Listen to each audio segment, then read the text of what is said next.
नमस्कार, आप देख रहे हैं न्यूज़ 24। मैं हूं विपनेश माथुर और 10 बजे के बुलेटिन की शुरुआत करेंगे बड़ी खबर के साथ और इस पर होगी चर्चा। जी हां, बिहार में चुनाव के बीच विवादित बयानों का मुद्दा भी गरमाने लगा है। जैसे जैसे चुनाव प्रचार तेज हो रहे हैं, इनमें तेजी आ रही है। बयानवीर नेता अपना आपा भी खोते जा रहे हैं, हर बार की तरह, जैसे आपने हर चुनाव में देखा है। अब केंद्रीय गृह राज्य मंत्री नित्यानंद राय के एक बयान पर बवाल मचा हुआ है और वो बयान क्या है? टीवी स्क्रीन पर एक चुनावी सभा में नित्यानंद राय ने यहां तक कह डाला, अगर बिहार में आरजेडी की सरकार बनती है तो कश्मीर से आतंकी बिहार आ जाएंगे। और इतना ही नहीं, नित्यानंद राय ने यह भी कहा, यहीं नहीं रुके, आगे कहते हैं कि विपक्ष सत्ता पाने के लिए आतंकवादियों और पाकिस्तान से भी समझौता कर सकता है।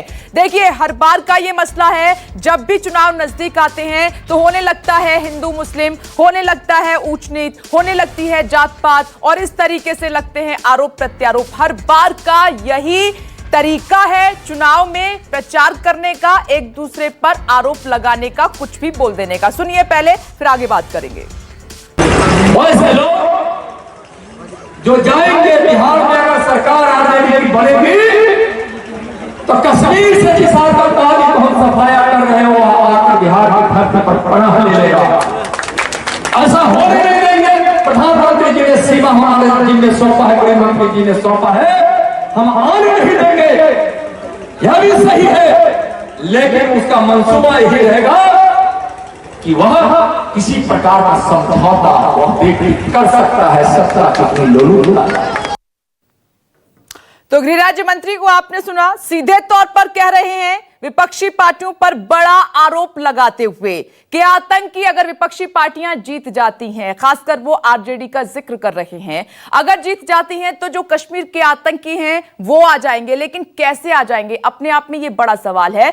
सब जनता को समझ में आता है, ऐसा नहीं है कि जनता अब समझती नहीं है, ना समझ है। नेता का एक एक शब्द और उनका मतलब मकसद जनता अच्छे से समझती है। आज इसी पर हम चर्चा करेंगे। कई अहम सवाल हैं जो आज न्यूज़ 24 उठाएगा और नेताओं से जानने की कोशिश करेंगे कि हर बार का यही क्यों मतलब बन जाता है, हर बार यही बात क्यों होती है, हिंदू मुस्लिम कार्ड क्यों खेला जाता है, क्या इसी पर चुनाव जीते जाएंगे, क्यों शिक्षा की बात नहीं होती, क्यों बेरोजगारी की बात नहीं होती, क्यों स्वास्थ्य सेवाओं की बात नहीं होती, बाकी मुद्दे कहां चले जाते हैं। आप टीवी स्क्रीन पर देख रहे हैं, खास मेहमान मेरे साथ जुड़ गए हैं। टीवी स्क्रीन पर बीजेपी से गुरु प्रकाश जी मेरे साथ मौजूद हैं और साथ ही कांग्रेस से सुरेंद्र सिंह राजपूत को आप देख पा रहे हैं और मेरे सहयोगी सौरभ कुमार पटना से जुड़ गए हैं। साथ ही नवल किशोर जी मौजूद हैं और थोड़ी देर में, और टीवी स्क्रीन पर अभिषेक झा जेडीयू से, वो अपना पक्ष रखेंगे। मैं सबसे पहले शुरुआत करूंगी आपसे सर। गुरु प्रकाश जी, कैसे देख रहे हैं सर, जब भी चुनाव आता है तो ये जो हिंदू मुस्लिम कार्ड है, ये तमाम तरह के आरोप हैं, ये क्यों खेला जाता है? क्यों शिक्षा नजर नहीं आती, क्यों गरीबी पर बात नहीं होती, क्यों बेरोजगारी पर बात नहीं होती, क्यों राज्य की और समस्याओं पर बात नहीं होती? देखिए, बहुत अच्छा विषय आपने उठाया है और मुझे तो इस बयान में कहीं भी हिंदू मुस्लिम नजर नहीं आया। आपको नजर आया तो उसकी मैं कुछ टिप्पणी नहीं करूंगा, लेकिन पहली बार बिहार के चुनावों में मुद्दों पर बातचीत हो रही है। जिस बिहार में जात पात धर्म कर्म हावी रहता था, पहली बार जो राजनीतिक दल हैं वो अपना रिपोर्ट कार्ड पेश करना चाह रहे हैं। हम लोगों ने अपना रिपोर्ट कार्ड पेश किया है और जहां तक माननीय गृह राज्य मंत्री श्री नित्यानंद राय जी के बयान की बात है, मैं आपको उसका प्रसंग बताना चाहता हूं और मैं आपसे आशा करता हूं आप मुझे थोड़ा समय देंगे। 90 से लेकर के 2005 तक इस प्रदेश में जंगल राज था। ऐसा मैं नहीं कह रहा हूं, ऐसा बिहार पुलिस की वेबसाइट पे जो आंकड़े हैं वो कह रहे हैं। मैं आपको एक आंकड़ा देता हूं, आपको अंदाजा लगेगा उससे। वर्ष 2001 में जब राजद का शासनकाल था तब 3619 हत्या के मामले दर्ज हुए थे। वर्ष 2019 में जब जनसंख्या लगभग 20% से बढ़ी है तब मात्र 3000 मामले दर्ज हुए हैं। वर्ष 2001 में 1300 डकैती के मामले दर्ज हुए थे। वर्ष 2019 में मात्र 391 डकैती के मामले दर्ज हुए हैं। तमाम ऐसे नरसंहार उठा के देख लीजिए आप। लक्ष्मणपुर बाकी का नरसंहार 1996 में 56 दलित परिवार के लोग मारे गए थे, उसकी महिलाएं और बच्चे भी थे। शंकर दीघा 1999 23 दलित मारे गए थे। 12 नरसंहार 1992 37 लोग मारे गए थे। बथानी टोला, ऐसे तमाम नरसंहार हैं जिसपे बात होनी चाहिए। लॉ एंड ऑर्डर पे बात होनी चाहिए, अव्यवस्था पे बात होनी चाहिए। जिस प्रदेश में अव्यवस्था होती है, लॉ एंड ऑर्डर की स्थिति ठीक नहीं होती है, वहां स्वाभाविक रूप से आतंकी सर ये जो बयान दिया गया है ना, मैं इसका मतलब समझना चाह रही हूँ। ठीक है, वो आंकड़े आप भी रखेंगे और विपक्षी पार्टी भी रखेगी। पहले मैं जो बयान दिया गया है नित्यानंद राय जी की तरफ से, जो कही गई हैं बातें, उसका मतलब समझना चाह रही हूँ सर। क्या है? एनडीए की हार बिहार को कश्मीर बना देगी, कश्मीर के आतंकी बिहार में पनाह ले लेंगे, विपक्ष सत्ता के लिए कुछ भी कर सकता है, इसका मतलब मैं समझना चाह रही हूं आपसे। उस पूरे बयान में कहीं भी हिंदू मुस्लिम शब्द का मेंशन एक बार भी नहीं है, और मैं आपसे आग्रह करूंगा कि आप ये बार बार बोल करके मुद्दे से भ्रमित करने का काम ना करें। मैं कोई भ्रमित करने का काम नहीं कर रही हूँ। मेरी बात पूरी होने दीजिए सर, आप भी बहुत समझदार हैं। मैं कोई भ्रमित करने का काम नहीं कर रही हूँ। जरा इसका मतलब समझा दीजिए 3-4 लाइनों का मुझे। देखिए ऐसा है कि हम लोग इस चुनाव में जा रहे हैं एकमात्र नारे के साथ। मेरे सवाल का जवाब ही नहीं दे रहे हैं। मैं सवाल क्या कर रही हूँ, आपसे बच रहे हैं। आप मुझ पर ही एलिगेशन लगा रहे हैं से भटकाने का काम कर रही हैं। नहीं, आप इन लाइनों का मतलब समझा दीजिए मुझे सर, गुरु प्रकाश जी। नहीं, आप मुझे इन लाइनों का मतलब समझा दीजिए। एनडीए की हार बिहार को कश्मीर बना देगी, कश्मीर के आतंकी बिहार में पनाह ले लेंगे, विपक्ष सत्ता के लिए कुछ भी कर सकता है। मैं ये समझने की कोशिश कर रही हूँ। इसमें कहीं भी हिंदू मुस्लिम का मेंशन है क्या? एक बार भी आप मुझे ये बताओ। आपने अपने ओपनिंग रिमार्क्स में कहा हिंदू मुस्लिम कर देते हैं, धर्म जाति कर देते हैं, कहीं भी हिंदू मुस्लिम का मेंशन है? अरे तो आप इन लाइनों का मतलब क्यों नहीं समझा रहे हैं मुझे? आप इन लाइनों का मतलब क्यों नहीं समझा रहे हैं? जवाब नहीं है क्या आपके पास? मैं बता तो रहा हूँ, जवाब नहीं है आपके पास। देखिए, अरे जवाब नहीं है, आप मत कर रही हैं। एक मिनट, मैं जाऊंगी, मैं अपनी टीम से आग्रह करूंगी, अपील करूंगी कि एक बार फिर से की बात हो रही है, गुरु प्रकाश जी को बयान सुनाया जाए। ध्यान से सुनिएगा गुरु प्रकाश जी, और फिर उसका मतलब भी समझाइए मुझे। सुनाइए। वैसे लोग जो जाएंगे बिहार में, अगर सरकार आरजेडी की बनेगी, तो कश्मीर से जिस आतंकवादी को हम सफाया कर रहे हो, आकर बिहार की धरती पर पनाह ले लेगा। ऐसा होने नहीं देंगे। प्रधानमंत्री जी ने सीमा हमारे जी ने सौंपा है, गृह मंत्री जी ने सौंपा है, हम आने नहीं देंगे।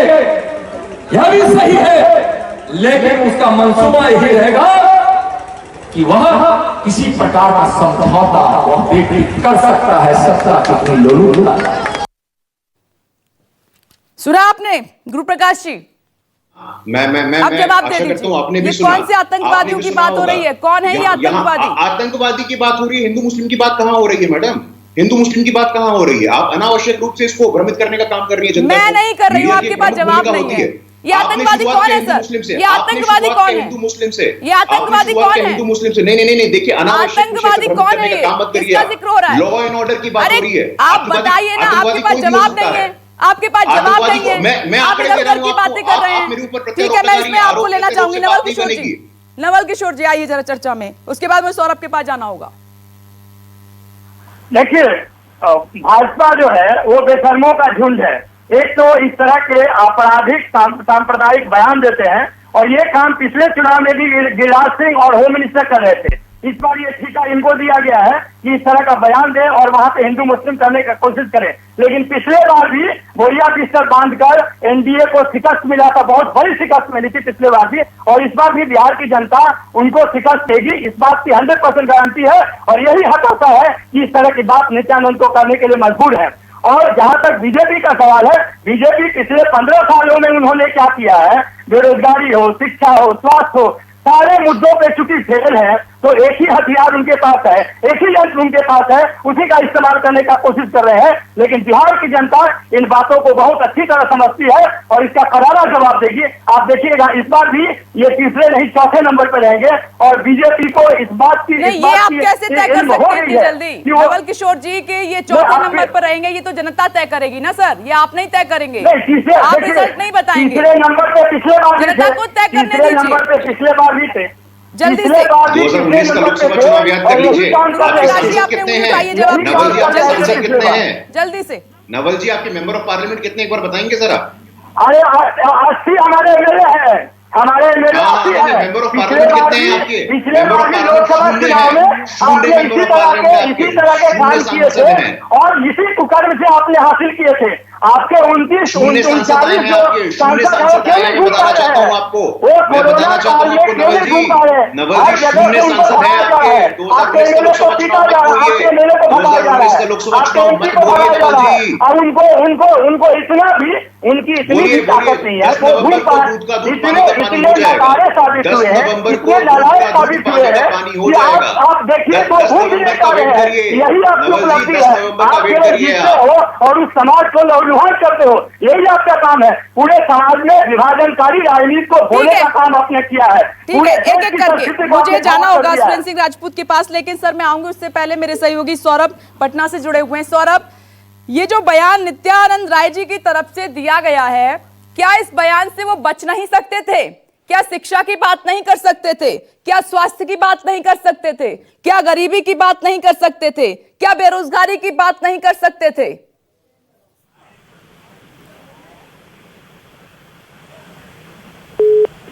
सौरभ, जी बिल्कुल कर सकते थे, क्योंकि बिहार में कई सारे मुद्दे हैं जो जिसका लगातार विपक्ष जो है वह चुनावी मुद्दा बना रहा है। चाहे रोजगार की बात करें, पलायन की बात करें, बाढ़ की बात करें या फिर शिक्षा की बात करें, लेकिन जानबूझकर यह बयान दिया गया है, जानबूझकर यह कोशिश किया गया है कि दो समुदाय को अलग अलग किया जाए, यानी हिंदू और मुसलमान को अलग अलग किया जाए और वोट लेने की यह कोशिश है। देखिए, बीजेपी के नेताओं से के द्वारा दिया गया यह पहला बयान नहीं है। इसके पहले भी लोकसभा चुनाव के दौरान आपको याद होगा कि गिरिराज सिंह ने कहा था कि जो बीजेपी को वोट नहीं करेगा वह सीधा पाकिस्तान चला जाए। तो निश्चित तौर पर यह जानबूझकर बयान दिया गया है और ताकि एक हिंदुओं का जो वोट है उसको एकजुट किया जाए। और निश्चित रूप से बयान कई सारे हो सकते थे, मुद्दे कई सारे हैं जो कि विपक्ष लगातार चुनावी मुद्दा बना रहा है, चाहे बात बेरोजगारी की करें, पलायन की करें या फिर शिक्षा की करें, लेकिन उन सब बारे में बात नहीं की गई। बात जानबूझकर वो की गई जिससे हिंदू जो वोट बैंक है वह एकजुट हो सके और एक तरीके से कहें तो दो समुदाय के बीच में जो अंतर है वह लोगों को समझ में आ सके। और ये गुरु प्रकाश जी को समझ नहीं आ रहा है, गुरु प्रकाश जी को समझ नहीं आ रहा है, उल्टे हम पर सवाल उठा रहे हैं कि आप भ्रमित कर रहे हैं। पढ़े लिखे वो आप भी हैं, पढ़ी लिखी जनता भी है और पढ़े लिखे हम भी हैं, सबको समझ में आता है एक एक शब्द। गुरु प्रकाश जी, मैं आऊंगी आपके पास। सुरेंद्र जी, अपनी बात रखिए। क्यों सारे मुद्दे दूर हो जाते हैं और मात्र ये जात पात, कास्टलिज्म और ये हिंदू मुस्लिम हो जाता है? देखिए, जितना समय आपने गुरु प्रकाश को दिया, मैं उम्मीद करूंगा निर्बाध रूप से मुझे देगी। पहले तो मैं आपको बधाई दूं कि आपने बहुत ही सम्यक और निरपेक्ष डिबेट रखी है, इसके लिए आप बधाई की पात्र हैं, आपका चैनल।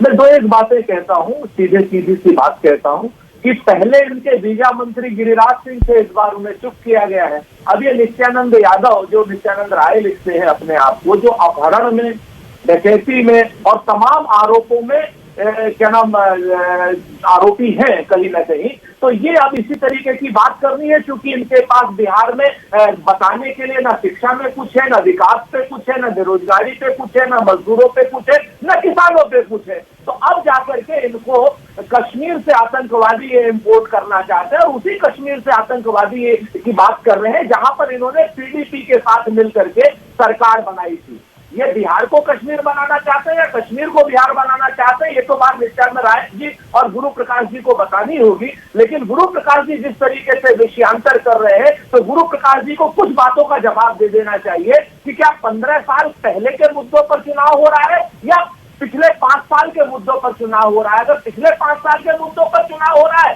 तो आपको बताना पड़ेगा कि तमाम नदियों के जो पुल है वो उद्घाटन से पहले बह क्यों जा रहे हैं। आपको बताना पड़ेगा कि पिछले 5 साल में जिन लोगों ने जनादेश का अपहरण किया, जो अपहरण करता है, जिनका की बाकायदा आरोप भी है और जनता ने भी बताया था कि भारतीय जनता पार्टी को विपक्ष में रखा था, इन्होंने अपहरण करके और उसी अपहरणकर्ता टाइप के मंत्री को जिनके ऊपर आरोप है उनको गृह राज्य मंत्री बना रखा है। तो उस अपहरण का जवाब न देना पड़े इनको, इसलिए ये इस तरीके के बेहुदे मुद्दे उठाने की बात कर रहे हैं। अब इनको बताना पड़ेगा पिछले 5 साल में, 10 साल में भाजपा शासन में कितनी नई यूनिवर्सिटी बनी, कितने नए सीएचसी बने, कितने नए पीएचसी बने।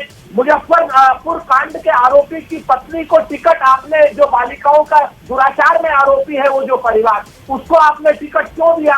इन सारी बातों पर बात न हो, विपनेश जी जैसे लोग बात न करें, इसलिए जो है कहीं कभी आतंकवादी उठा लाएंगे, कभी हिंदू मुसलमान। ठीक है सुरेंद्र सिंह राजपूत जी, आपने कई सवाल उठाए हैं और इस पर मैं जवाब गुरु प्रकाश जी से ले लेती हूं, लेकिन एक बात मैं यहां पर साफ कर दूं आपको, एक बात मैं कहना चाहती हूं यहां पर कि हर पार्टी में ऐसे प्रत्याशी हैं, हर पार्टी में ऐसे नेता हैं जिनके दामन पर दाग है, कोई पार्टी इससे अछूती नहीं है। मैं आऊंगी आपके पास गुरु प्रकाश जी, लेकिन इस बीच एक बड़ी खबर आ रही है, इसका रुख मुझे करना होगा।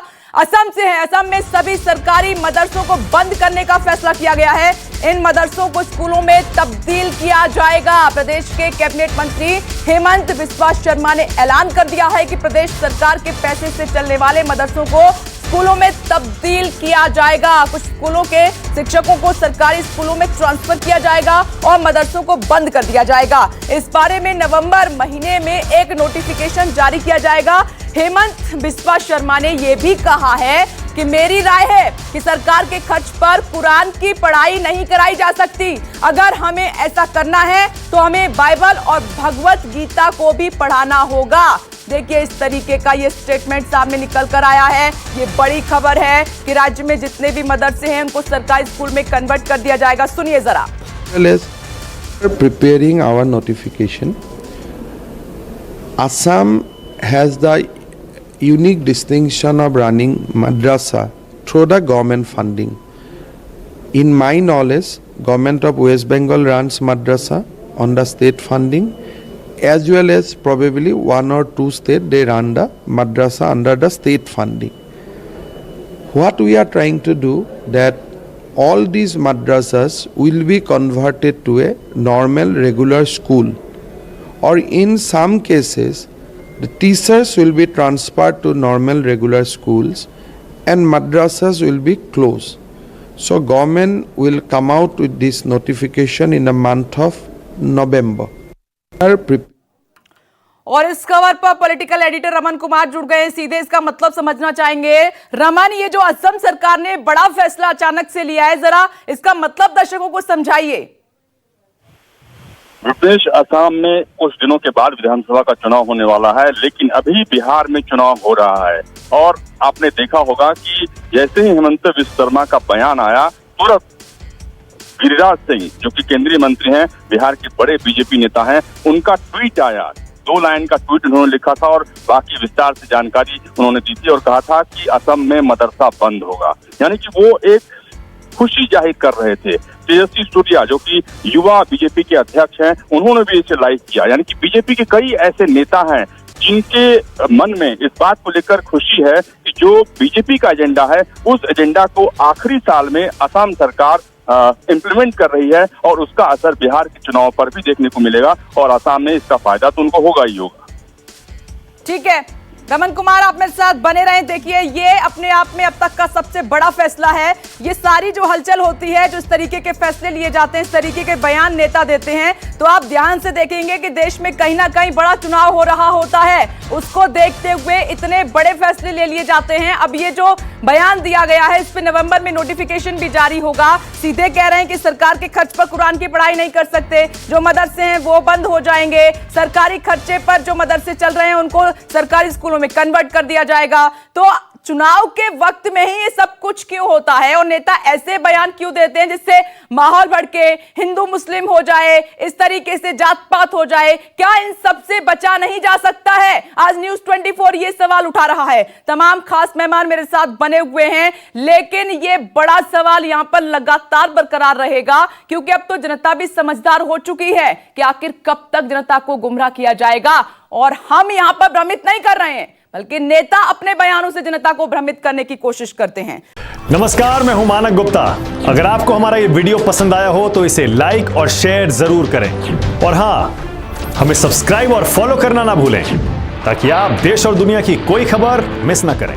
तो जुड़े रहिए हमारे साथ और देखते रहिए न्यूज़ 24।